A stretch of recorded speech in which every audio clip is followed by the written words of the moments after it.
configurações de cilindro possíveis de um motor e o consequente ronco diferenciado por causa da pulsação dos cilindros, existe uma configuração específica que a gente do Flatout considera como propriedade cultural da Audi.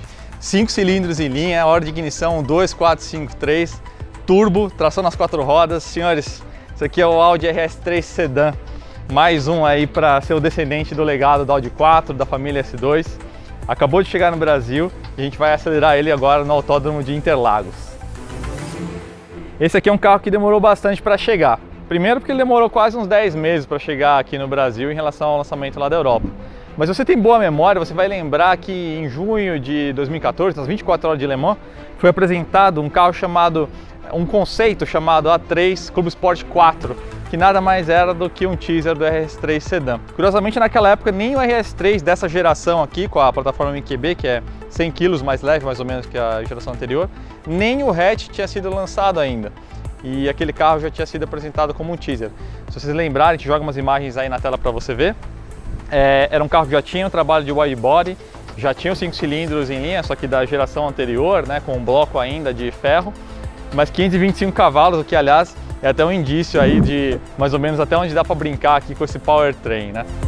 Já que falamos de powertrain, vamos começar então pelo que mais interessa aí pra gente que é fã de Audi, né? 5 cilindros em linha, agora com um bloco de alumínio em vez de ferro fundido, né? Cabeçote de alumínio, e também sistema de injeção, combinando injeção direta e injeção multiponto. A gente está falando aqui de 400 cavalos a 5.800 RPM mais ou menos, um headline que vai até 7.000 RPM, aí que vem aquele ronco musical metálico que a gente adora do 5 cilindros em linha, e quase 50 kg de torque. Então é um torque de V8, uma rotação de 1.700 RPM, então é uma mesa, isso já é bem tradicional nos Audis mais recentes, né? E esse aqui é até um output que, vamos dizer assim, o 4 cilindros em linha do grupo Volkswagen conseguiria fazer esse tipo de entrega, mas aqui, além de a gente ter uma margem maior, a gente tem o ronco, que é o único, né? Essa assinatura principal para mim de um RS, é o ronco desse cara aqui. E você também tem um pouco mais de robustez, né? E ele, como ele ficou com um bloco de alumínio em vez de ferro, ele perdeu 26 quilos. Ele também está com cárter de magnésio, então tem várias soluções sofisticadas aí em torno desse motor para garantir aí um peso menor. E aí, de forma geral, a distribuição de peso, lógico, ficou melhor. A geração anterior desse carro já era, considerando o hatch, né, porque o sedã começou agora, era 100 kg mais pesado do que em relação ao hatch atual. Mas aqui, com esses 26 kg a menos, a distribuição de peso também melhorou. Então aqui a gente tem uma distribuição de peso que, embora não seja perfeita, já é muito boa, de 57,7% da massa concentrada no eixo dianteiro e 42,3% atrás. Então já é uma distribuição de massas bastante interessante.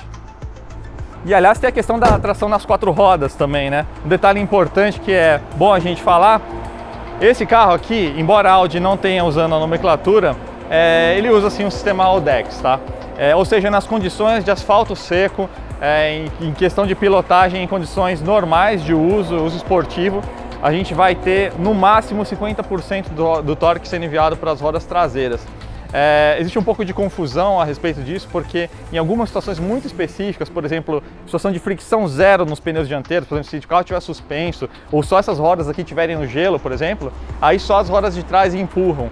Mas isso é uma situação muito específica que é quase teórica, então você deve esperar um carro com comportamento de Audex, mas vai lembrar um Audex desses mais modernos, ou seja, não é como os antigos que ele esperava destracionar as rodas dianteiras para aí começar a empurrar a traseira, não. Aqui a gente já tem uma programação que inclusive é diferenciada de todos os Audex da Audi, né? Os RS, eles têm uma programação esportiva mais apimentada, então ele vai estar sempre enviando o torque para as rodas traseiras, dependendo da programação dinâmica que você escolher. Uma das formas que a Audi encontrou para mitigar a questão de substerço, tanto pela questão de massa na dianteira, quanto pela tração, que é um pouquinho mais dianteira do que traseira no sistema Audex, ou derivado da Audex, que é o que a gente tem nesse carro, é uma questão de você ter mais aderência no eixo dianteiro. Como que eles fizeram isso? Aumentaram a bitola da dianteira só, ou seja, a largura do eixo dianteiro em 20 milímetros, e aí com isso a gente tem um paralama que é cerca de 30 milímetros mais largo, ele é mais musculoso aqui, né? Mas não é só isso não. Aliás, uma rápida explicação, quanto mais larga a bitola, menor a transferência lateral de peso, é física pura. Mas além disso, eles usaram pneus mais largos na dianteira. Isso aí é um recurso que muita gente que anda em pista usa, e a Audi, como vocês sabem, tem bastante tradição aí com competição, não tiveram o menor pudor, para ter o melhor equilíbrio dinâmico. Então esse carro tem o pneu 255 30-19 na dianteira, e atrás a gente tem 20 milímetros a menos de borracha, é um 2 3519. Agora vale dizer que isso é um opcional, tá? O carro, na verdade, ele já vem configurado dessa forma no Brasil, tá? Com esse pneu mais largo, mas lá fora isso aqui é um pacote opcional. Agora tem um detalhe que ficou de fora do pacote Brasil, e aí eu não sei se você consegue fazer isso sob encomenda ou não, mas vale a pena a gente falar. Esses discos aqui tem 310 milímetros, já é um belo de um disco de freio, mas lá fora a gente tem um opcional de carbono cerâmica com 370 milímetros de disco na dianteira. Então essa é uma opção que ficou de fora, se bem que o carro montado no pacote Brasil ele está bastante completo. Mas tem duas coisas que ficaram de fora, essa questão dos freios que eu acabei de falar e a questão dos amortecedores. Esse carro aqui ele vem com os amortecedores magnéticos, né? Então com carga variável, de acordo com a programação que você escolhe, ele trabalha com menos carga, mais relaxado, em compressão e retorno. Se você põe na programação mais esportiva ele dá uma travada. Mas existe um pacote chamado RS Suspension, que é um pacote mais agressivo para quem anda em track days e tudo mais. E ele vem com carga fixa. Esse opcional, infelizmente, a gente não vai ter no Brasil.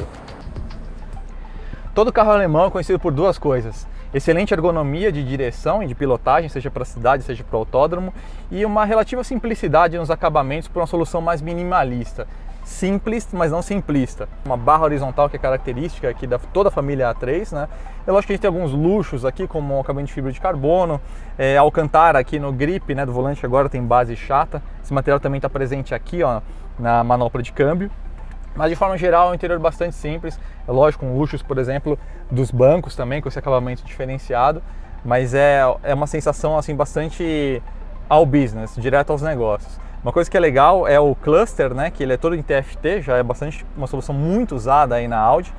E quando você põe na configuração mais esportiva, você fica só com o contagiro na sua cara, com a velocidade digital no centro. E uma coisa interessante, tem um acelerômetro no canto direito para indicar aí a sua aceleração lateral e longitudinal nas curvas. Aliás, uma coisa interessante, aqui a gente tem 1.2 G de aceleração lateral como pico.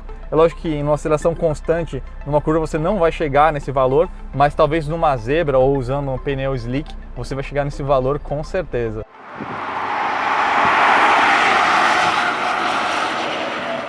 Então é isso aí, senhores. Agora a gente vai dar uma voltinha em Interlagos com esse carro, vai ser um contato bem rápido. Geralmente são 3 voltas que a gente consegue dar aí nesses eventos de lançamento, mas já vai dar para ter uma ideia aí do comportamento dinâmico do carro.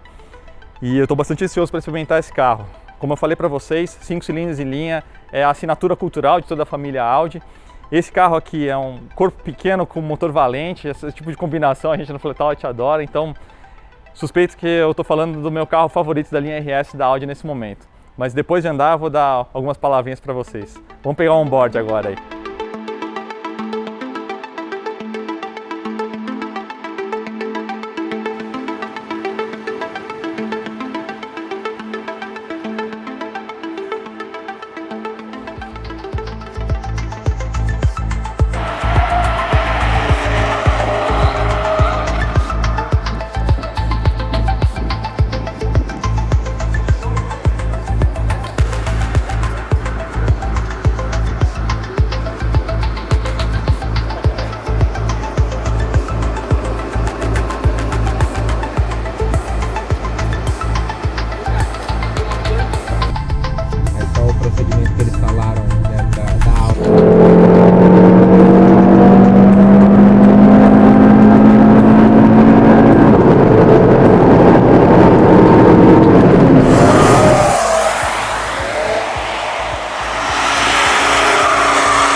pneu tá cansado mesmo, né? Dá pra ouvir ele. É.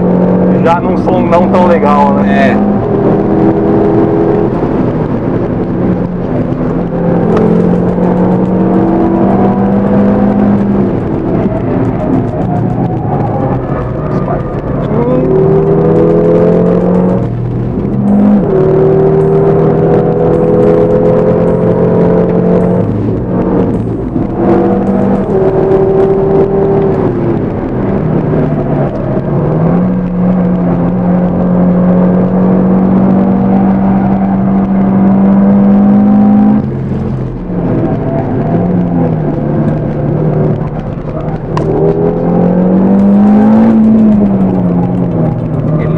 aquela lançadinha da traseira, nada. É muito.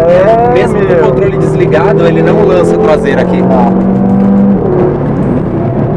Esse aqui pra andar legal, você tem que realmente desligar alguma coisa, porque o TTRS no modo Dynamic, mesmo quando ligado, ele deixa o carro fazer um movimento. É mais equilibrado, né, o carro.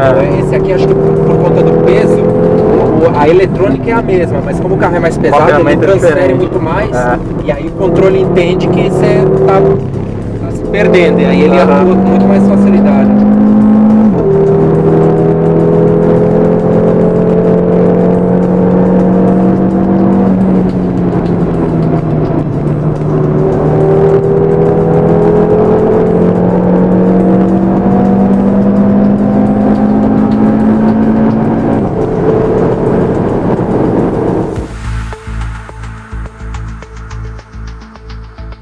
Sorriso no rosto, obviamente, depois de andar em Interlagos com um carro que nem esse, a gente está sempre muito feliz, né? Mas, alegria dessa parte, vamos falar de todas as impressões dinâmicas, o que eu achei legal, o que eu achei não tão legal no RS3 Sedan. Primeiramente, como eu falei, é um carro que tem uma relação preço-potência muito boa, tá na casa de 1.500 kg, 400 cavalos, torque massivo de quase 50 mkgf, então uma rotação muito baixa. Na pista você sempre tem o excesso de torque, então é você que modula no pedal realmente o quanto que você quer que entregue, né?